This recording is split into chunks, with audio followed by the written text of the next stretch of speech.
بسم الله الرحمن الرحيم الحمد لله رب العالمين له النعمة وله الفضل وله الثناء الحسن وصلوات الله البر الرحيم والملائكة المقربين على سيدنا محمد أشرف المرسلين وحبيب رب العالمين وعلى جميع إخوانه النبيين اللهم علمنا ما جهلنا وذكرنا ما نسينا وانفعنا بما علمتنا وزدنا علما وإنا نعوذ بك من حال أهل النار اللهم وفقنا لما تحبه وترضى وارزقنا الإخلاص لوجهك الكريم اللهم لا سهل إلا ما جعلته سهلا وأنت يا حي يا قيوم تجعل الحزن إذا شئت سهلا آمين. وتعاونوا على البر والتقوى ولا تعاونوا على الإثم والعدوان. Allah tabaraka wa ta'ala dit dans le sens et entraidez-vous pour les œuvres de bien et l'obéissance à Allah et ne vous entraidez pas pour le péché et la désobéissance à Dieu. Vous faites l'intention de s'entraider dans le bien et la piété que le fait d'accomplir les obligations et d'éviter les interdits, et la piété n'aura lieu que par le fait d'apprendre la science de la religion. C'est ça la condition pour être pieux. Les savants ils disent at-taqwa shawtuha ta'allumu ilmi-ddin. La piété, sa condition pour qu'elle ait lieu, c'est d'apprendre la science de la religion.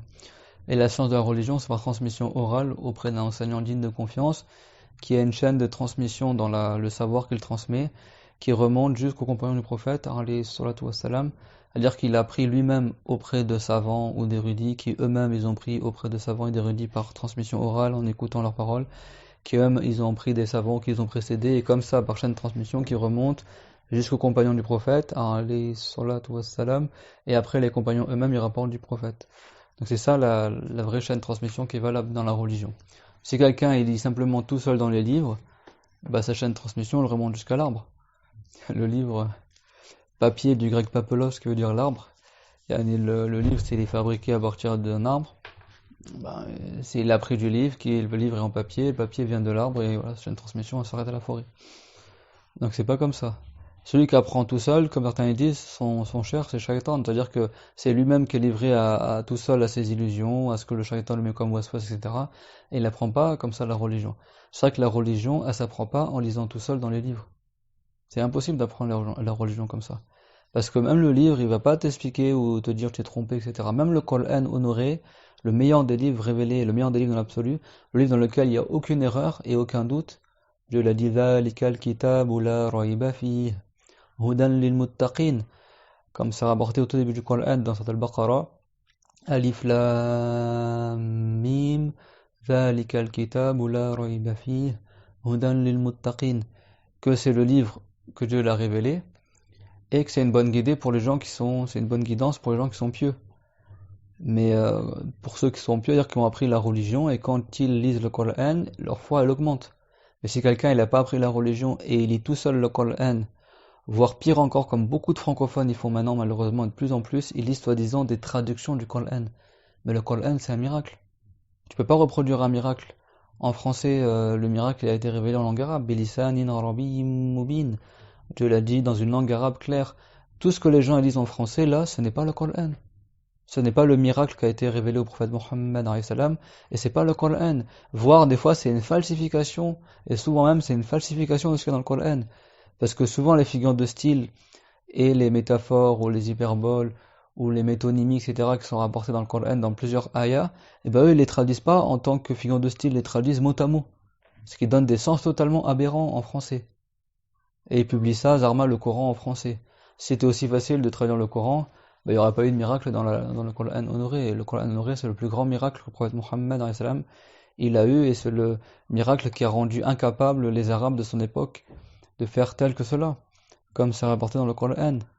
Donc c'est le meilleur des livres. Et malgré ça, Dieu l'a dit, Yudillu bihi kafiran wa yahdi bihi kafira, que Dieu il égare beaucoup de gens à cause du fait qu'ils lisent le Coran sans avoir appris la religion, et il guide également beaucoup de gens, c'est-à-dire ceux qui ont appris la religion, et après quand ils lisent le Coran, ils retrouvent ce qu'ils ont appris et ils comprennent encore mieux le Coran.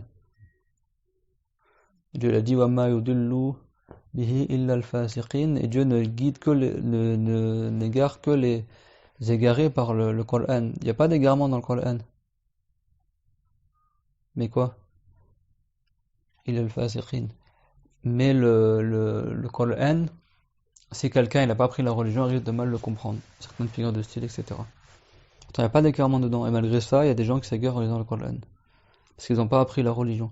C'est pour ça que Az-Zabidi, il rapporte le hadith du prophète, alayhi salatu wassalam, qu'il a dit وَهَلْ يَنْفَعُ قِرَاءَةُ الْقُرْآنِ إِلَّا بِعِلْمٍ. Et est-ce que la récitation du Coran ne profite aux musulmans que s'il a appris? C'est-à-dire que les compagnons, ils apprenaient d'abord la religion et après ils apprenaient le Coran. C'est pas comme beaucoup de gens ils apprennent pas la religion, ils veulent apprendre que le Coran. Et après quand ils ont appris le Coran, ils croient que ça y est, ils sont arrivés au bout de l'apprentissage et maintenant ils peuvent mourir tranquilles et ils sont honorés dans leur village ou dans leur pays, c'est un hafiz du Coran, comme s'il a tout fait. Alors que quelqu'un il peut mémoriser le Coran et être non musulman et s'égarer. N'est-ce pas que le prophète il a dit يَقْرَؤُونَ الْقُرْآنَ لَا تُجَاوِزُوا قِرَاءَتُهُمْ حَنَاجِرَهُمْ, en parlant des Khawarij, un groupe égaré qui est apparu à l'époque d'Imam Ali ibn Abi Talib après la mort du prophète. Mais le prophète alayhi salam, par la révélation, il a su qu'il y a des gens qui allaient s'égarer plus tard dans sa communauté, qui allaient se revendiquer de l'islam. Et le prophète alayhi salam, il a dit يَحْقِرُ أَحَدُكُمْ صَلَاتَهُ إِلَى صَلَاتِهِمْ وَصِيَامَهُ إِلَى صِيَامِهِمْ. Il a dit, si l'un parmi vous, les compagnons, vous verrez, si vous voyez comment il prie et comment il jeûne, tu trouverais, il parle des compagnons, tu trouverais que le compagnon, il trouverait que sa prière allait peu par rapport à ce que ces gens-là égarés, ils prient comme prière. Et il trouverait que ce qu'ils jeûnent, c'est peu par rapport à ce que eux ils font comme jeûne. Mais eux, ils le font, ils prient et ils jeûnent sans être musulmans. Mais ils se réclamaient de l'islam. Et le prophète, alayhi salam, en la décrivant, il a dit, يَقْرَؤُونَ الْقُرْآنِ, ils récitent le Coran, La tujawizu qira'atuhum hanajirahum. Leur récitation, elle dépasse pas leur gorge. Ça veut dire que ce qu'ils récitent par leur langue, ça va pas jusqu'à leur cœur. Ça rentre pas dans leur cœur en fait. Juste ils récitent comme ça, leur récitation elle passe dans leur gorge, mais c'est tout. Ça va pas plus loin que la gorge, ça va pas jusqu'à leur cœur. Ils croient pas en ce qu'ils récitent. Parce que les Khawarij avaient des croyances d'égarement. Pour eux, si tu appliques autre que le Coran, t'es mécréant. Ils ont déclaré mécréant l'imam Ali et les gens qu'ils ont suivis. Et après, il y a des gens plus tard qui sont apparus, qui ont renié la prédestination, qui ont considéré que Dieu ne crée pas tout, etc. Le prophète, alayhi salam, il a dit Yamruquna min ad-din muruq as-sahmi min ar-ramiyya, qu'ils sortent de la religion tout comme la flèche elle transperce le gibier, la yaruduna fihi. Ça veut dire, si tu tires une flèche, tellement la flèche est bien aiguisée que des fois on dit Yamruqu, ça veut dire c'est pas elle se plante dans le gibier, elle ressort de l'autre côté tellement elle est bien aiguisée, au point que ça arrivait que tellement l'arc il est fort, etc. Des fois tu crois que t'as même pas touché le gibier, et en fait tu l'as touché. Il y a une histoire comme ça, d'un homme qui avait pris parmi les meilleurs arbres pour faire son arc, il avait passé du temps, etc. Il a fait un très grand arc fort, etc. avec le meilleur bois, etc. Il avait passé des heures de travail dessus, et quand il a enfin terminé son arc, il a voulu le tester. Et c'était un peu le soir comme ça, et il visait des zèbres, hop, il tirait sa flèche, et voyez, le zèbre il tombe pas. Après, un autre zèbre comme ça, et à chaque fois qu'il a tiré comme ça des flèches, et à chaque fois il voyait pas que la flèche elle se plante dans le zèbre. Et donc c'était vers la nuit, tu vois. Donc il s'est mis en colère, il dit mais cet arc là il est pas bien en fait. Et du coup il s'est mis en colère, il a cassé son arc. Et après, au petit matin, quand il s'est réveillé, il a trouvé plein de zèbres morts. En fait, il avait touché tous les zèbres, mais tellement son arc était fort, que les flèches elles transperçaient le zèbre et il mourait, pas sur l'instant, mais en fait, tellement ça allait vite, que la flèche elle transperçait le zèbre sans se planter dedans, et elle ressortait de l'autre côté. Et lui, il croyait qu'il n'avait pas atteint le zèbre, alors qu'en fait, si, il les avait atteints. Et du coup, après, il s'est précipité, il a cassé son arc, et après, le matin, quand il a vu tous les êtres morts, après, il l'a regretté, il s'était rendu compte qu'il avait construit un super arc, et que maintenant, il l'a détruit, en pensant que son arc ne fonctionnait pas. Le prophète l'a dit, c'est Yamruquna min ad-din muruq as-sam min ar-ramiyya. Ils sortent de l'islam comme la flèche elle sort du gibier. Et la flèche, quand tu l'as tirée, elle va pas retourner vers ton arc. Ça veut dire que eux également, ils vont pas retourner en islam. Et dans certaines versions du hadith, ça c'est une métaphore, le prophète, qu'est-ce qu'il a dit? Il a dit, si tu regardes la pointe de la flèche, si tu regardes le corps de la flèche, si tu regardes les plumes de la flèche, tu trouves qu'il n'y a rien du tout. Il n'y a pas de sang, il n'y a pas de chair, etc. C'est-à-dire qu'il a dit, ils sortent de la religion tout comme la flèche, elle sort du gibier. Tu regardes la pointe, il n'y a rien du tout. Tu regardes le corps de la flèche, il n'y a rien du tout. Tu regardes les plumes, il n'y a rien du tout. Il n'y a rien qui s'est accroché dessus. Mais le prophète ne parle pas des flèches. Il parle de ces gens-là. Ça veut dire qu'il les compare aux flèches qui ont transpercé le gibier où il n'y a rien qui reste rattaché à la flèche. Ça veut dire qu'eux, ils sortent de l'islam, il n'y a rien de l'islam qui reste attaché à eux. Ils sont plus musulmans. C'est pour ça qu'au courant dernier, qu'est-ce qu'on avait dit? Que Dieu nous a mis en garde de quitter l'islam. Parce qu'il y a des gens qui quittent l'islam et il y a des gens qui continuent de quitter l'islam à billah. Ça, c'est une réalité qu'on appelle l'apostasie. Donc c'est un devoir de pas tomber dedans, d'accord, de s'en préserver. Que Dieu nous en préserve. Donc ça, c'est parmi les conditions de validité de la prière, d'être musulman. Donc tout comme apprendre la religion, c'est une condition de validité pour être pieux, également la prière elle-même a des conditions de validité. C'est quoi ces conditions de validité? Être face à la Qibla, donc la Kaaba, ou la direction de la Mecque. Dans certaines écoles, c'était loin de la Mecque. Dans l'école de Chaviri, tu fais l'effort d'être en face de la Kaaba, même si tu es loin de diviser le volume de la Kaaba. Après, on a dit quoi? Savoir que le temps de la prière est rentré, soit parce que toi-même, le mieux, c'est que toi-même t'observes, ou soit tu as entendu l'appel à la prière de quelqu'un digne de confiance, ou quelqu'un digne de confiance t'a informé que le temps il est rentré, de rappeler, et on se base pas sur le simple calcul qui n'est pas basé sur une observation au départ. Après, il y a des calendriers qui sont basés sur le calcul, mais après qui ont été vérifiés et renforcés par l'observation oculaire, en plus de ce calendrier-là pendant 10 ans, 20 ans, etc. Donc là, du coup, ça peut après rendre valide le calendrier basé sur le calcul, parce qu'il a été soutenu par une observation oculaire des ombres, du soleil et de la lune, pour confirmer le temps du calendrier. On me pose la question. Mais si le calendrier est uniquement basé sur le calcul, il n'a pas été confirmé par des observations, c'est comme s'il valait rien du tout dans la religion. Et pareil, si quelqu'un fait l'appel à la prière et c'est quelqu'un d'ignorant qui n'a pas pris la religion ou un enregistrement, ça c'est comme si tu n'avais rien entendu du tout qu'on appelle à la prière. Donc il faut bien apprendre c'est quoi les choses pour savoir que le temps il est rentré. On a cité aussi le will de Lecoq, vous vous rappelez? La distinction aussi que l'enfant il a atteint un âge où il peut comprendre la parole qu'on lui adresse, y réfléchir, répondre suite à sa réflexion, non par la mémorisation. Et également, parmi les conditions de la validité de la prière, pour que la prière soit valable, donc les choses à remplir avant que la prière soit faite pour qu'elle soit valable, il y a que la personne qui veut faire la prière n'est pas pour croyance qu'une des obligations de la prière, dans lequel il y a unanimité qu'elles sont obligatoires, elles seraient simplement recommandées. C'est bon, bien sûr ça à la base c'est quelqu'un, on conçoit qu'il était ignorant, qu'il n'a pas appris la religion. Comme par exemple les prosternations, il y a unanimité que c'est partie de la prière. L'inclination, la position debout, ça c'est des choses, les savants ils n'ont pas divergé. Mais après par exemple, est-ce que le dernier tashahhud, le tahiyyat dans la prière, ça c'est un pilier de la prière, une obligation de la prière, ou une sunna? Shafi'i il dit c'est un pilier, Abu Hanifa il dit c'est une obligation de la prière mais c'est pas un pilier, c'est-à-dire que c'est obligatoire que tu le fasses, mais si tu le fais pas, c'est interdit mais ta prière reste valable. Et dans l'école de Malik, Ibn Anas, radiyallahu anhum, pour lui c'est simplement recommandé. Mais c'est une très forte recommandation. Donc ça, c'est un des piliers sur lesquels il y a divergence. Par exemple, la position assise entre les deux prosternations, c'est un pilier dans l'école de Shafi'i, c'est pas un pilier dans l'école de l'imam Malik. L'école de Malik, le pilier, c'est de se redresser de la prosternation, même si t'es pas totalement assis. Et pareil pour le redressement de l'inclination. Dans l'école de Shafi'i, c'est obligatoire que tu reviennes à la position debout, si t'as prié debout. Dans l'école de Malik, c'est pas une condition, mais la condition c'est que tu te redresses de l'inclination, même si t'es pas remonté jusqu'en haut.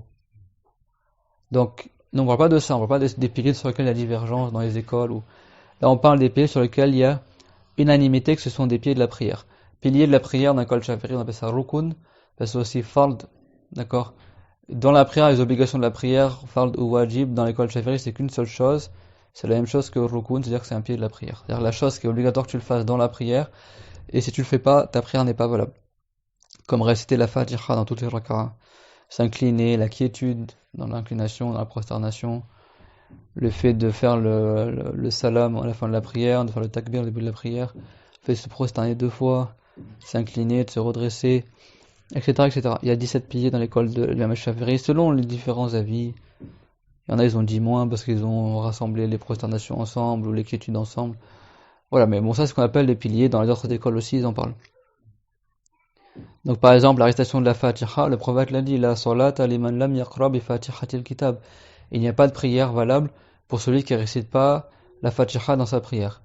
Donc la récitation de la Fatiha, c'est un pilier sur lequel il y a unanimité à la base dans l'école de Shafi'i. C'est bon. Et après, les mujtahid, ils ont divergé. Est-ce que tu dois le faire dans chaque raka'a ou dans toutes les raka'a? Les malikites, ils ont des avis, les hanafites aussi. Dans l'école d'Abu Hanifa, c'est obligatoire que tu la récites dans les 2 premières raka'a. C'est-à-dire pour eux, le pilier dans la prière, à la base, c'est de réciter le Coran. Même si c'est pas la Fatiha. C'est-à-dire tu récites comme le prophète l'a dit, parce que dans le hadith rapporté par Muslim et d'autres, le prophète il a dit, tu fais le takbir, Allahu Akbar, et après tu récites ma tayassara min al-Qur'an, ce qui t'est facilité du Qur'an.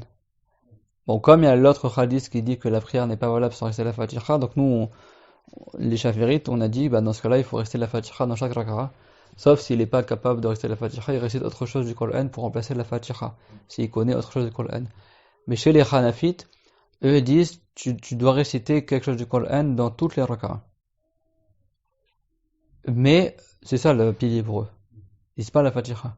Mais c'est obligatoire que tu récites la Fatiha dans les 2 premières raka'a. Et après les 2 dernières, soit tu récites la Fatiha ou tu peux réciter d'autres sourates que la Fatiha. Mais tu récites dans toutes les raka'a. Certains ils ont dit que dans les 2 dernières raka'a c'est sunnah. Et que l'obligation est dans les 2 premières. Et dans l'école de la Malik, il y a un avis qui dit que c'est dans toutes les raka'a que tu récites. Quand tu pries tout seul, il y a un avis qui dit dans les 3, dans le Mu'dham as-Salah, la plupart des raka'a de la prière, par exemple 3 sur 4, 1 sur 2 ou 2 sur 3, ça doit fonction des raka'a de la prière. Et il y a un avis qui dit 2 raka'a sur 4, il y a la moitié des raka'a, et même un avis, bon, c'est des avis faibles après, ce sont des conseils de les prendre, une seule raka'a dans toute la prière. Mais ils disent pas, tu récites pas du tout la Fatiha. C'est bon. Après, il y a d'autres savants qui se sont trompés, certains ont dit, tu récites pas du tout, ça reste valable, mais ça, cet avis-là, on ne prend pas en considération. C'est clair? Mais dans l'école de l'imam al-Shafi'i, il y a unanimité que la prière n'est pas valable si tu ne récites pas la Fatiha. Donc si quelqu'un il croit que c'était simplement recommandé de réciter la Fatiha dans la prière, sa prière n'est pas valable. Parce qu'il a cru qu'un de ces piliers, qui fait unanimité, était simplement recommandé. C'est clair? On ne parle pas recommander dans les 2 dernières raka'a comme chez les Hanafites. Lui, il croit que c'est recommandé dans toute la prière de réciter la Fatiha. C'est-à-dire que pour lui, soi-disant, c'est pas obligatoire de réciter la Fatiha du tout dans la prière. Ça, sa prière, elle n'est pas valable. Ou alors l'inclination, le recours, s'il croit que s'incliner comme ça, quand tu t'inclines en avant, pas la prosternation, mais avant la prosternation, tu récites la Fatiha, après Allahu Akbar, tu t'inclines, après Samir Allahu liman hamida, tu te redresses. Et tu peux dire, à la base, tu dis Samir Allahu liman hamida, ça veut dire Dieu entend celui qui fait sa louange. Ici, entend, c'est-à-dire que Dieu accepte la louange de celui qui le loue dans la prière. Parce que Dieu, il entend tout. Mais ici, c'est entendre dans le sens, il accepte. C'est pas en comprenant que je dis entendu, par exemple, quand on est d'accord avec une chose. J'entends, tu vois. En sens, j'ai compris, je suis d'accord. Là, ici, c'est pas dire que Dieu, il entend pas. Ça veut dire que Dieu, il a entendu, il entend toutes choses. Mais Dieu, il entend, ça veut dire ici, il accepte celui qui a fait sa louange. Samir Allahu liman hamida, Rabbana wa lakal hamd. Ô notre Seigneur, à toi revient la louange absolue. Et c'est toi qui mérites d'être loué, plus que tout autre. Et dans une version, Rabbana lakal hamd, sans le wa au début, entre les 2 mots. Et ça, l'imam, il le dit, et aussi le ma'moum. À la base, tu dis aussi Samir Allahu liman hamida, Rabbana wa lakal hamd. Mais les gens ont pris l'habitude que l'imam ils disent Samir Allahu liman hamida, et après les ma'moum ils disent Rabbana wa lakal hamd à voix basse. Mais à la base, quand tu pries, tu dis les 2, pas juste la deuxième partie. Et après, il y a une suite, bien sûr, plus longue, mil as-samawati wa mil al-ard wa mil ma shi'ta min shay'in ba'd. Et après, il y a encore une suite. En la thana'i wal majdi. Après la suite, Et ça, tu fais pas ça, tout ça dans la prière quand tu fais imam. Mais ça existe aussi.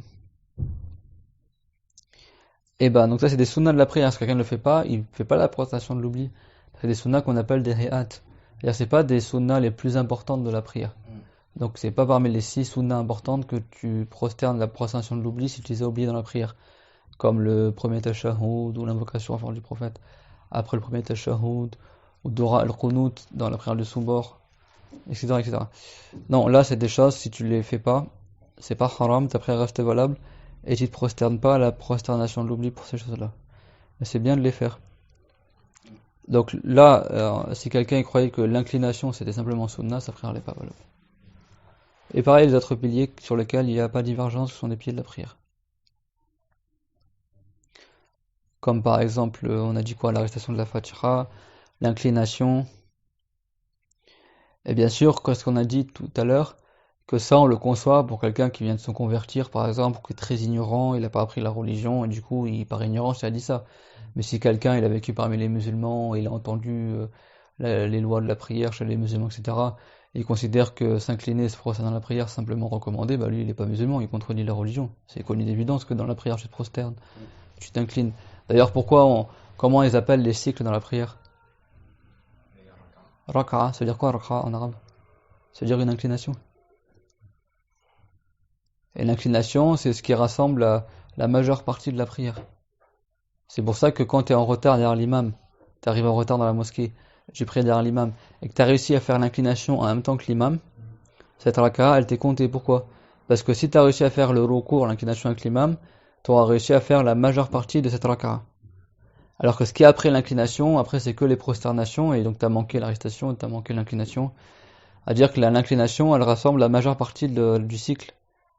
Par exemple, le Dhuhr, la 4 cycles, la Raka'a. Mais Raka'a, à la base, ça veut dire une inclination. Et d'ailleurs, Dieu il nomme ceux qui font la prière Rukka'. Souvent, le recours, Yarkaru, tu vois, faites l'inclination, inclinez-vous. Souvent, ça, c'est une métonymie de la prière dans le Coran. Parce qu'il n'y a pas que le recours dans la prière. Le recours, il symbolise la prière. C'est ça qu'on appelle les cycles de la prière des Raka'a, des Raka'at. Les Raka'a, à la base, c'est ce qu'on appelle Masdar al-Marra. Normalement, c'est recours, mais si tu t'es incliné une seule fois, on dit que tu t'es incliné une raka'a. C'est clair ça? Donc c'est évident que ça fait partie de la prière. Et la prosternation aussi. Et la prière aussi, on l'appelle le tasbih, parce que dans la prière, tu dis Subhana Rabbiyal Azim, Subhana Rabbiyal A'la. Subhana Rabbiyal Azim, ça veut dire n'a aucun défaut, mon Seigneur, lui qui est éminent. Et Razamatullah annahu la yajbihul makhluqat. Quand on dit Allahu Azim, Dieu est éminent, ça veut dire que Dieu ne ressent pas ce qu'il a créé. C'est ça que ça veut dire Subhana Rabbiyal Azim. Subhana, c'est un verbe COD, enfin c'est un nom commun COD qui correspond au verbe usabbihu. Usabbihu Subhana Rabbiyal Azim. Ça veut dire j'exalte mon Seigneur qui est Al-Azim, qui est éminent, c'est-à-dire qu'il n'y a aucun défaut. Dieu a les attributs de la perfection qui est digne de lui. Elle a également les noms de perfection qui indiquent sa perfection absolue et son éminence. Dieu l'a dit Walillahil asma'ul husna fad'uhu biha wa dharul ladhina yulhiduna fi asma'i. Et Dieu a les noms de la perfection, al-asma al-husna, alors invoquez-le par ses noms et délaissez ceux qui falsifient les noms de Allah. Ça montre que c'est haram de dire Allah ou de déformer Allah, de mal l'écrire, de mal le prononcer, ça c'est haram. Parce que Dieu l'a mis en garde contre les gens qui falsifient ses noms. Tous les noms de Allah, ils indiquent la perfection que digne de Dieu. Dieu, il a parmi ses noms As-Samir, celui qui voit tout. Et Dieu n'a pas besoin d'œil pour voir ni d'organes. As-Samir, celui qui entend tout. Et Dieu n'a pas besoin d'oreilles pour entendre. Al-Basir, celui qui voit tout. Et Dieu, il n'a pas besoin d'œil pour voir ni de lumière, etc. Dieu, il a pour attribut également le fait qu'il parle, et sa parole, c'est pas un son, c'est pas d'être, c'est pas une langue. Dieu, il a pour nom Al-Ghani, celui qui n'a besoin de rien. Dieu, il a pour nom Ar-Rahman, celui qui fait miséricorde, celui qui accorde les bienfaits dans le bas monde et dans le-delà. Quand on montre les yeux, les oreilles, ça le prophète, il le faisait. Ça veut pas dire que Dieu, quand tu dis il voit, tu montres les yeux, ou il entend, tu montres les oreilles. C'est-à-dire que Dieu il aurait des organes. Ça, le prophète, c'est important dans le hadith qu'il le faisait. C'est pour appuyer le sens, la signification. Je dis attention, Dieu te voit. Ça veut pas dire que Dieu a des yeux. Mais ça veut dire que là, tu appuies le sens de ce que tu dis par une image. C'est bon? Ça, c'est pas interdit dans la religion. Le prophète, il le faisait. Parce que le fait de faire des gestes, ça appuie la signification. Bien sûr, tu fais ça à des gens qui vont comprendre ce que tu dis, mais bon. Si tu dis Dieu il nous voit sans avoir des yeux, tu montes tes yeux, tu comprends bien que t'es pas en train de dire que Dieu a des yeux. C'est pour ça que Allah Ta'ala, il a d'abord dit dans la ayah, dans Surat Ash-Shura, Laysa kamithlihi shay'un wa huwa as-sami'ul basir. Il a dit, il n'y a pas une chose qui est comme lui. Laysa kamithlihi shay'un. Il n'y a pas shay'un. Shay'un en arabe, ça veut dire tout ce qui existe, on appelle ça shay'. Une chose. Et Dieu, il a dit, Laysa kamithlihi shay'un. C'est-à-dire, il n'y a pas un shay', il n'y a pas une chose kamithlihi, telle que lui. C'est-à-dire, il n'y a pas une seule chose qui existe, que ce soit dans les cieux ou sur terre, ou dans la mer, ou en haut, en bas, à droite, à gauche, etc. Il n'y a pas une chose que Dieu a créée qui est comme lui, subhanahu wa ta'ala. Laysa kamithlihi shay'un. Laysa en arabe, ça veut dire la négation. Il n'y a pas. Le kaf en arabe, ce qu'on appelle kaf et tashbih, à la base, c'est pour dire comme, la similitude. Et mithal en arabe, ça veut dire aussi la similitude. Et bien sûr, c'est pas ça le sens réel de la ayah que Dieu leur est semblable, d'accord? Mais c'est que le sens littéral, c'est comme disait, il n'y a pas une chose qui est telle que son semblable. Et Dieu n'a pas de semblable. Cette ayah ne confirme pas que Dieu leur est un semblable. Ici, le fait qu'il y a deux fois le mot de comparaison, c'est pour marquer l'insistance sur la négation. C'est pas pour marquer l'insistance qu'il a un semblable, mais rien ne ressemble à son semblable. Non, ça veut dire que il y a vraiment rien qui lui ressemble à l'absolu. Nous, par exemple, tu peux dire le prophète Mohammed, il n'a pas d'équivalent, il n'a pas de semblable. Mais en réalité, il a quand même des semblables. Et des prophètes comme lui, il y a tous les êtres humains, ils lui ressemblent au niveau qu'ils ont une tête, des jambes, des yeux, etc. Donc, il y a quand même un semblable relatif. Alors que Allah, il n'a pas de semblable du tout. Quand on dit que Dieu ne ressemble à rien, et quand on renie, qu'on nie au sujet de Allah l'anthropomorphisme, c'est pas juste dire que Dieu, il ressemble pas à l'être humain, à moi, par exemple. Dire ressemble à aucun être humain, et ni au soleil, ni à la lune, ni à aucune créature. Parce qu'il y a des gens qui disent oui, il faut renier l'anthropomorphisme, mais on dit quoi? On dit que Dieu il a une main pas comme nous et un visage pas comme nous. Mais non, mais là c'est ça le cœur même de l'anthropomorphisme. Anthropos en grec ça veut dire l'être humain, et morphisme c'est la forme humaine, c'est d'accorder à Dieu une forme humaine. Et même si c'est autre qu'anthropomorphisme, ce qu'on appelle le tajsim en arabe mujassim, celui qui accorde à Dieu qui attribue à Dieu le corps. Et le corps c'est tout ce qui a un volume, comme le coussin, le livre, ce qui a une hauteur, une largeur, une profondeur. Ce qu'on appelle en français un volume, mais on dit un corps aussi. On dit bien les corps célestes, pour dire le soleil et la lune, c'est des corps. Il y a des volumes célestes qui sont dans le ciel. Mais Dieu n'est pas ainsi. Donc Dieu, il a dit, Laysa kamithlihi shay'. Il n'y a pas une chose existante qui est comme lui. Wa huwa as-samirul basir.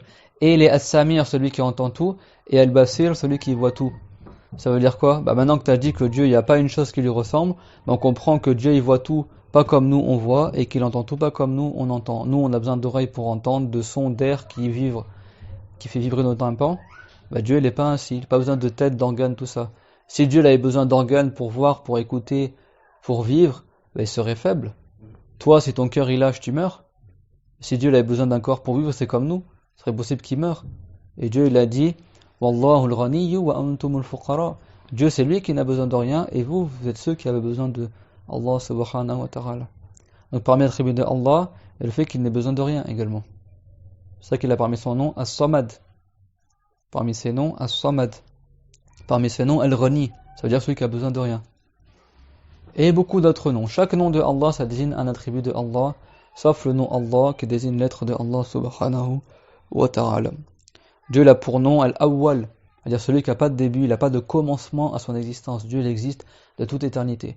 Il a comme nom Al-Akhir, ou Al-Awwalu wal-Akhir, comme c'est marqué dans le Coran. Il est Al-Awwal, ici ça ne veut pas dire le premier dans le sens du nombre, ça veut dire celui dont son existence a précédé les existences de toutes choses. C'est-à-dire qu'il existait avant toute chose, Allah subhanahu wa ta'ala, et son existence n'a pas de commencement. Il n'y a pas un moment où Dieu n'existait pas et après il a commencé à exister. Toutes les créatures, elles ont été précédées par le néant, c'est-à-dire avant elles n'existaient pas, et après elles ont existé, parce que Dieu les a créées, les a sorties du néant à l'existence. Même le temps, qui est la succession des événements, des choses qui entrent en existence, il est créé par Allah. Même l'endroit est créé par Allah. Tout ça, tout ce qui est hormis Dieu est créé par Allah.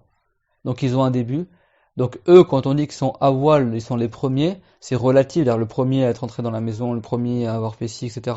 Mais Dieu, quand on dit qu'il est al-awwal, c'est pas dans le sens qu'il est le premier comme les créatures, c'est dans le sens qu'il existait avant toute chose, de toute éternité, et qu'il existe toujours de toute éternité, subhanahu wa ta'ala. Al-akhir, ça veut dire le dernier dans le sens du dernier qui va exister et après il va mourir, non. C'est-à-dire celui qui n'a pas de fin. Donc Dieu, il n'a pas de début, il n'a pas de fin. Al-wahid ou al-ahad, c'est-à-dire Dieu est unique, il n'a pas de semblable, pas de ressemblant. Également, parmi ses attributs, Allah Ta'ala, il a la volonté. Dieu, il a dit, وَمَا تَشَاءُونَ إِلَّا أَن يَشَاءَ اللَّهُ رَبُّ الْعَالَمِينَ. Dans Surat At-Takwir, dernière ayah. Et vous ne le voulez que si Dieu le veut, lui, le Seigneur des mondes. Ça veut dire que Dieu, il a confirmé qu'on a une volonté, mais que notre volonté, elle est sous la volonté de Allah. Ça que on dit Inch'Allah. Parce que nous on veut et Dieu il veut. D'accord? Comme ils disent les Arabes, Ana urid wa anta turid, wallahu yaf'al ma yurid. Ça veut dire toi tu veux et moi je veux, mais Dieu il fait ce qu'il veut. C'est ça la prédestination. C'est que nous on n'est pas contraints. C'est pas comme ils disent le déterminisme. On a une volonté, mais notre volonté elle dépend de la volonté de notre Créateur. C'est-à-dire que c'est une volonté qui est créée. Donc elle ne prime pas sur tout, alors que la volonté de Allah subhanahu, c'est pas une volonté qui est créée, donc elle prime sur toutes les autres volontés. Comme il a dit le grand savant du salaf, le vrai salafi, yani, l'imam Abu Ja'far al-Tahawi, l'égyptien, rahimahullah, il a dit wa ghalabat mashi'atuhu al-mashi'ati kullaha. Ghalabat mashi'atullahi al-mashi'ati kullaha. Ça veut dire que la volonté de Allah elle prime sur toutes les volontés. Parce que toutes les volontés, elles sont créées sauf la volonté de Allah Ta'ala. C'est ça qu'on dit Ma sha'Allahu kan wa ma lam yasha' lam yakun. Et ça c'est le prophète lui-même qui l'a enseigné de dire cette parole-là.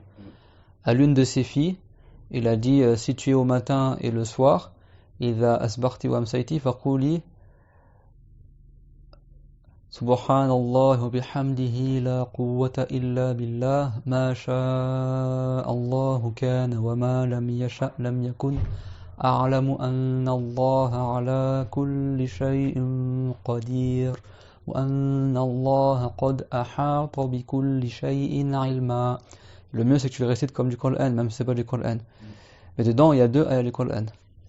Donc c'est quoi? Il a dit Subhanallah wa bihamdihi, c'est-à-dire j'exalte Allah, je dis qu'il a aucun défaut et je fais sa louange. La hawla wa la quwwata illa billah. Il n'y a pas de force pour accomplir les obligations et obéir à Allah, ce n'est par l'aide de Allah. Ma sha'Allahu kan, ce que Dieu a voulu de toute éternité, c'est, ça a lieu. Wa ma lam yasha' lam yakun, et ce qu'il n'a pas voulu n'aura pas lieu, ne sera pas. A'lamu anna Allah ala kulli shay'in qadir. Je sais que Dieu est sur toute chose tout puissant. Ça c'est une ayah du Coran. A'lamu anna Allah ala kulli shay'in qadir. Wa anna Allah qad ahata bi kulli shay'in ilma. Également ça c'est dans le Coran. Et je sais que Dieu englobe toute chose par sa science. Et donc ça prouve quoi? Que Dieu a également pour attribuer la toute puissance sur toute chose, tout ce qui est possible selon la raison. C'est le rôle de la puissance de Allah, c'est quoi? C'est de faire exister et d'anéantir. Donc la puissance de Allah ne concerne que les choses qui sont possibles selon la raison. Elle ne concerne pas Allah lui-même, et elle ne concerne pas les choses que c'est impossible que ça existe. Comme un deuxième Dieu, ou tout comme ça. Ça ne veut pas dire que Dieu il est impuissant, mais ça veut dire que la puissance de Allah ne concerne pas cela, car le rôle de la puissance de Allah, c'est de faire exister et d'anéantir. Or Dieu, il n'a pas de début, il n'est pas créé, donc on ne dit pas que on le fait exister, et il n'a pas de fin, donc on ne dit pas qu'il s'anéantit, donc la puissance de Dieu ne le concerne pas. Et également les choses qui sont impossibles selon la raison, c'est impossible que ça existe. Comme par exemple un autre Dieu que Allah, ou le fait que Dieu il soit dans une bouteille, ou un être humain, ou que sais-je, ça c'est des choses, ça n'existera jamais, c'est impossible que ça existe selon la raison. Donc comme c'est impossible que ça existe, ça ne rentre pas dans la fonction de la puissance qui est de faire exister et d'anéantir. C'est quoi al-wazifatul qudra? Al-ijad ou al-irdam. La fonction de la puissance, comme nous disent les savants du tawhid, c'est de faire exister ce qui est possible que ça existe, et d'anéantir ce qui est possible que ça n'existe plus. Et ça ne concerne que les créatures. Parce que Dieu, c'est impossible qu'il n'existe plus et c'est impossible qu'il entre en existence. Vous avez compris ça? وَأَنَّ اللَّهَ قَدْ أَحَاطَ بِكُلِّ شَيْءٍ عِلْمًا. Comme Dieu l'a dit, وَهُوَ بِكُلِّ شَيْءٍ عَلِيمٌ. Et c'est lui seul qui sait toutes choses. وَهُوَ بِكُلِّ شَيْءٍ عَلِيمٌ. Ça veut dire, et c'est lui qui est savant de tout. Alim, en arabe, il y a celui qui sait vraiment beaucoup de choses. C'est encore plus fort que Alim. Dieu, on l'appelle Alim, mais on l'appelle aussi El-Alim. Et El-Alim, ça veut dire celui qui a la science absolue. L'omniscience, celui qui sait tout. Et aussi Al-Alim pour lui dire celui qui sait tout. Mais Al-Alim, c'est vraiment, ça montre l'impact, la forte signification de ce mot-là. Al-Alim. Et Dieu l'a dit, Wa huwa bi kulli shay'in alim. Et c'est lui qui est de toutes choses Alim. Vous avez vu comment l'ayah elle est forte? Et c'est lui qui est de toutes choses, et de tout ce qui existe. Et ici, le mot shay, bi kulli shay'in, ça englobe aussi Allah. Parce que Dieu, par sa chance, il se sait lui-même aussi. Et il sait ses attributs, et il sait l'obligatoire rationnel, l'impossible rationnel, le possible rationnel. C'est tout, absolument tout. Comme Dieu il a dit, Ala ya'lamu man khalaqa wa huwa al-latiful khabir. Ne saurait-il donc pas celui qui a créé, alors qu'il est al-latif et al-khabir? Al-latif, ça veut dire que Dieu, on ne peut pas l'imaginer, et qui connaît le détail de toutes choses, les subtilités de toutes choses, les choses cachées qui nous sont insaisissable pour les humains, Dieu le sait. Et Al-Khabir, c'est un synonyme de Alim, celui qui sait vraiment tout. Regardez la force de la ayah. Ala ya'lamu man khalaqa. Ne saurait-il pas? Est-ce que Dieu, il n'aurait pas la science alors que c'est lui qui a créé les choses? Comment Dieu, il ignorerait ce qu'il a créé? Ça c'est dans Sourate Al-Mulk. Ala ya'lamu man khalaqa wa huwa al-latiful khabir. C'est-à-dire, comment Dieu ne saurait-il pas, alors que c'est lui qui... Comment Dieu ne saurait-il pas ces créatures, alors que c'est lui-même qui les a créées? Pareil, je me montre moi-même parce que c'est pour montrer le sens. Dieu, c'est pas un corps. Et en plus de cela, il est Al-Latif et Al-Khabir, celui qui a pour nom Al-Latif, celui qui connaît le détail de toutes choses, les subtilités, parce que certains égarés qui se réclamaient de l'islam dans le passé, ils disaient que Dieu, il connaît les choses de manière globale, mais il les connaît pas en détail, a'udhu billah. Et Dieu a dit qu'il est Al-Latif, wa huwa Al-Latif Al-Khabir. C'est comme disait, mais comment imaginer que Dieu ne saurait pas les choses alors que c'est lui-même qui les a créées? Et en plus de cela, on l'appelle Al-Latif, celui qui connaît toutes les choses en détail, et Al-Khabir, celui qui connaît tout dans l'absolu. Et il n'y a que Dieu qui est ainsi. Parce que Dieu, il a dit, wa huwa bi kulli shay'in alim. À dire, et c'est lui qui sait toutes choses. Ici, quand on dit c'est lui qui fait ça, c'est-à-dire que c'est pas autre que lui qui est ainsi. Vous avez compris? En arabe, on dit que Dieu a fait sa propre éloge, comme quoi il sait tout. Et quelqu'un, il fait son éloge. Pourquoi il fait son éloge?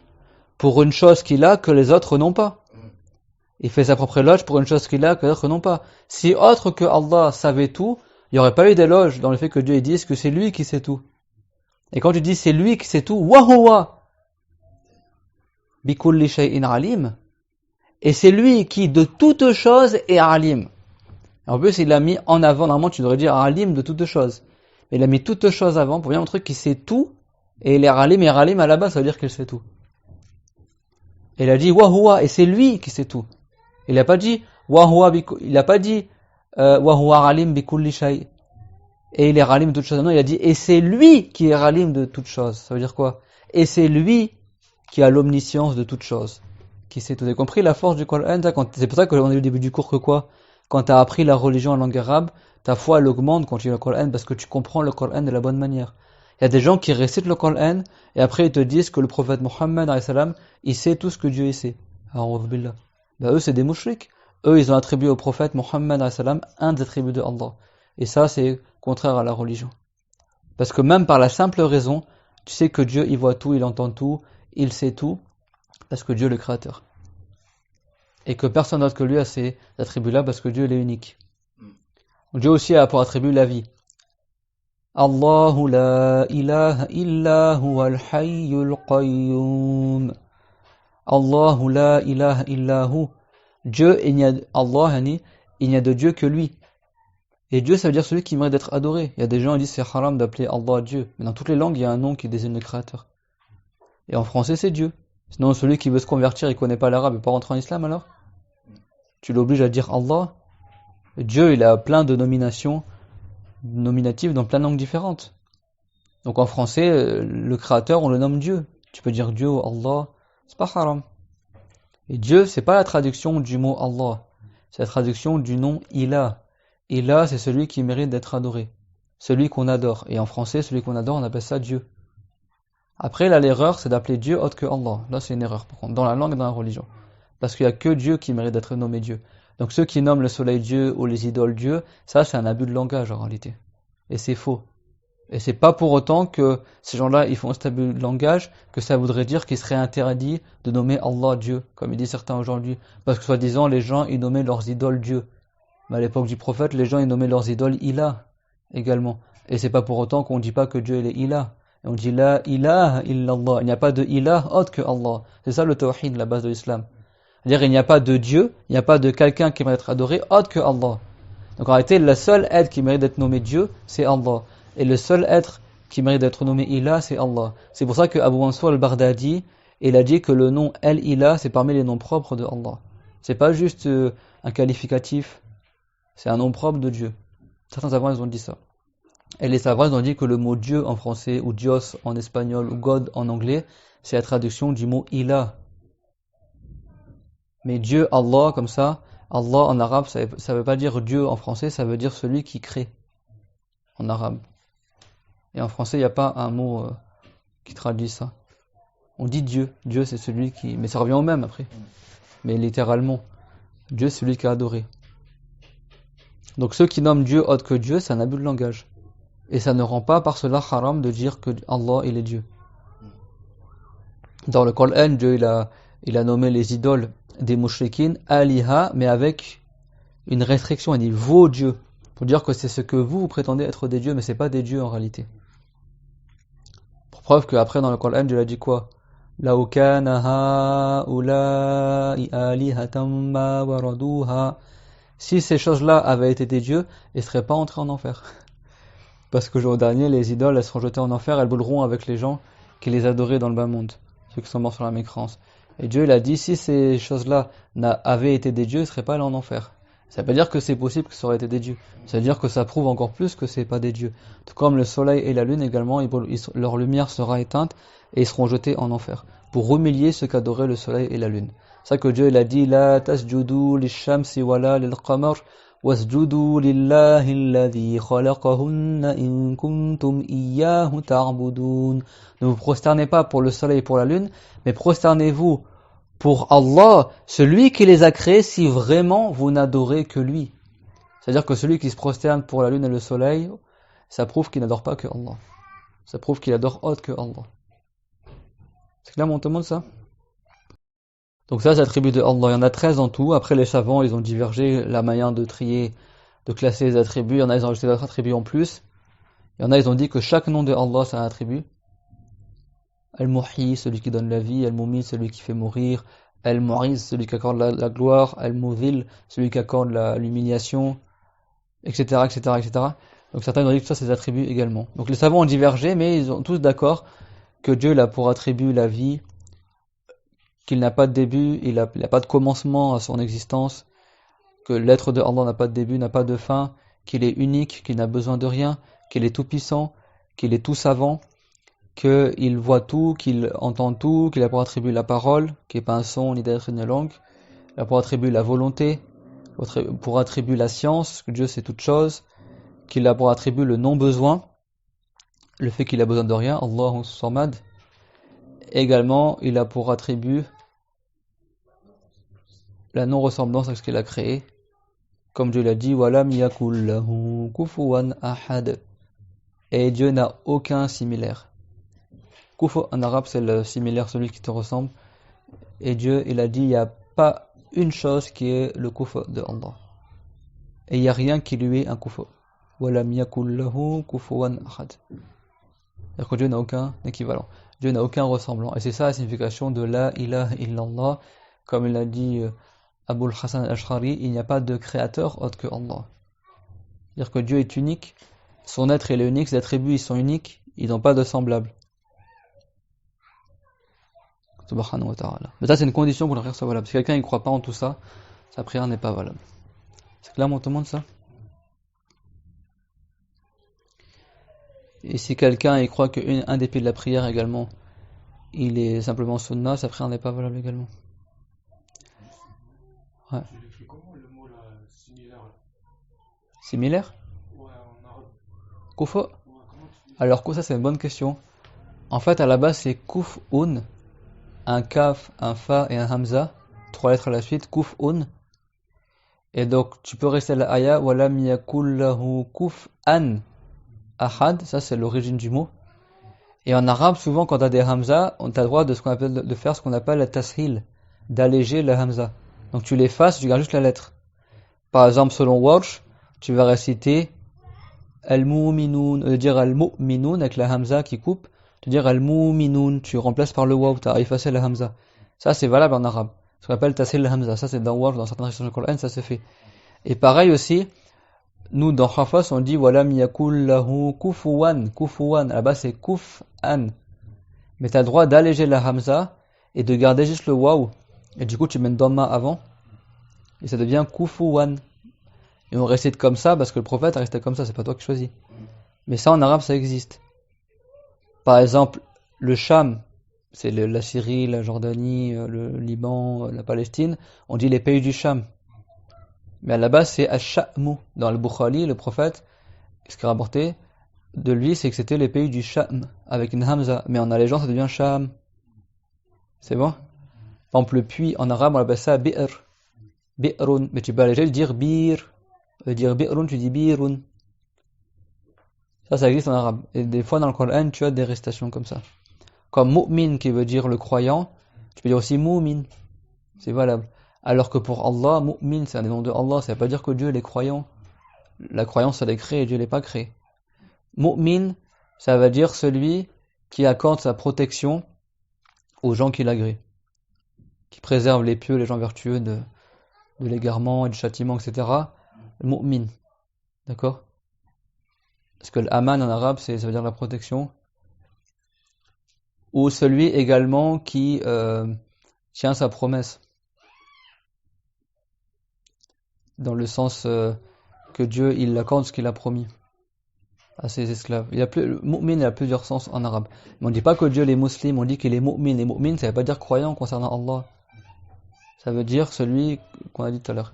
Un sens qui est digne de Allah. Faire attention, parce que des fois, les noms de Allah, ils ont la même forme que des noms pour les créatures. Et ça, les savants, ils disent que c'est quoi? Ittifaqun fil lafaz wa ikhtilafun fil ma'na. C'est-à-dire que c'est une convergence dans la nomination, dans les termes, mais c'est une divergence dans la signification. C'est-à-dire que le mot c'est le même, mais pour Dieu c'est un sens et pour autre que Dieu c'est un autre sens. Par exemple, Dieu parmi ses noms, il y a El-Kabir, littéralement le grand. Et quand on dit que Dieu est grand, c'est par le mérite. C'est-à-dire que Dieu a plus de puissance que tout autre, Dieu a plus de science que tout autre, Dieu a plus de mérite que tout autre. Le mérite de Allah, l'éminence de Allah, c'est qu'il ne ressemble pas à ce qu'il a créé. C'est-à-dire ça que Dieu il est Kabir. Et pour un être humain, c'est soit il est gros, soit il est grand, soit il est volumineux, ou alors il a un mérite, mais un mérite est créé par Allah. Comme Al-Awwal Al-Akhir. Par exemple, Dieu, on l'appelle Rahim, celui qui fait une vaste miséricorde pour les musulmans. N'est-ce pas? Et pourtant, Dieu il a dit concernant le prophète Mohammed bil mu'minina ra'ufur rahim, que le prophète Mohammed il est ra'uf et rahim envers les croyants. Et pourtant, Dieu aussi, il a parmi ses noms ra'uf et rahim. Ça ne veut pas dire que le prophète, attention, ça ne veut pas dire que le prophète, il partagerait des attributs avec Allah subhanahu. Non. Et quand on dit que Dieu il a plus de science ou plus d'éminence, ça ne veut pas dire que on se partage la science et l'éminence avec Dieu, mais Dieu l'a plus que nous. Non. Pas du tout. Ça veut dire que l'éminence de Allah, elle n'est pas l'éminence des créatures. L'éminence de Allah, elle n'est pas créée, alors que les créatures, leur éminence, elle est créée. C'est pas qu'on partage le même attribut, non. Et encore moins le prophète Mohammed, Dieu, il n'est pas associé à ces créatures. C'est pas parce que les mots c'est le même, c'est-à-dire que c'est la même chose. Ra'uf ar-Rahim, pour le prophète Mohammed, c'est-à-dire qu'il a compassion pour sa communauté. Ils souffrent quand ils souffrent, ils veulent le bien pour eux, etc. Pour Dieu, Ra'uf ar-Rahim, ça veut dire celui qui pardonne les péchés. ou celui qui accorde des bienfaits dans le bas monde et dans l'au-delà. Le prophète, il pardonne pas les péchés, c'est pas le prophète qui accorde les bienfaits. Donc c'est pas le même sens. Donc ça, c'est un exemple que c'est le même terme, mais c'est pas la même signification. Et ça, dans les traductions en français, tu retrouves pas ça. Ils vont dire Dieu le clément, Dieu le grand, Dieu le gentil, parce que l'artuif en arabe, ça veut dire léger aussi. Et quand quelqu'un, il est facile à vivre, en arabe, on dit qu'il est l'artuif. Et il est léger, quoi. C'est pas quelqu'un qui est lourd, tu vois. Donc quelqu'un qui est gentil, on dit l'artuif en arabe. Ben, il y en a, ils ont pris ça comme sens, ils ont dit, bah, Dieu, on l'appelle al-Latif, donc ils ont dit Dieu le gentil. Mais n'importe quoi, c'est l'ignorance, ça. Al-Mutakabbir en arabe, pour une créature, c'est celui qui est orgueilleux, qui est prétentieux, qui, qui fait preuve de vanité. Et pour Dieu, Al-Mutakabbir, c'est celui qui a un très haut degré, qui est kabir, kabir, kabir. Tu vas dire quoi? Dieu, c'est l'orgueilleux? Il y en a, ils traduisent comme ça, Billah. Al-Wadoud, c'est un nom de Allah. Une créature qui est wadoud, c'est quelqu'un qui a beaucoup d'affection, qui est affectueuse, qui donne beaucoup d'amour. Et pour Dieu, ça veut dire il a la miséricorde comme attribut. Il fait beaucoup miséricorde. Ça veut pas dire que Dieu a des sentiments, il t'aime dans le sens des sentiments. Dieu, il aime dans le sens qu'il agrée, pas dans le sens qu'il a des sentiments, il aurait un cœur qui s'attendrit pour quelqu'un. C'est très dangereux, hein, les mauvaises traductions en français, ils trouvent en Afrique ou au Maghreb ou autre, ou en France aussi, bien sûr. Souvent, ils traduisent mal. Ils prennent pas en considération les sens figurés, ou voir les vrais sens qui sont indiqués pour Allah. Eux, ils traduisent les noms de Allah avec le sens qui est attribué aux créatures, pas aux créateurs. Et ça fait des catastrophes. Et après, les gens, ils s'égarent. C'est ça qu'au début du cours, qu'est-ce qu'on a dit? Que la personne, pour qu'elle soit pieuse, faut qu'elle apprenne la religion auprès des savants, pas juste en lisant tout ça dans les livres. Parce que le livre va pas te dire, là, tu t'es trompé. Et celui qui le Coran en arabe, si on l'a pas expliqué, il va dire quoi ces noms-là? Il va les comprendre comme on comprend ces mots-là en arabe pour une créature. Vous avez compris? Khabir en arabe, ça veut dire celui qui est informé. Pour une créature. Celui qui a de l'expérience d'une chose, on dit qu'il est khabir. Si quelqu'un il lit dans Surat al-Mulk, Ala ya'lamu man khalaqahu al-latif al-khabir, il va comprendre quoi? Ne saurait-il pas celui qui a créé et il est le gentil et l'informé? Ça veut rien dire du tout. C'est vrai qu'il faut apprendre la religion auprès des gens de science. Comme a dit Ibn Sirin, Inna hadha al-ilma dinun fanzuru amman ta'khuduna dinakum.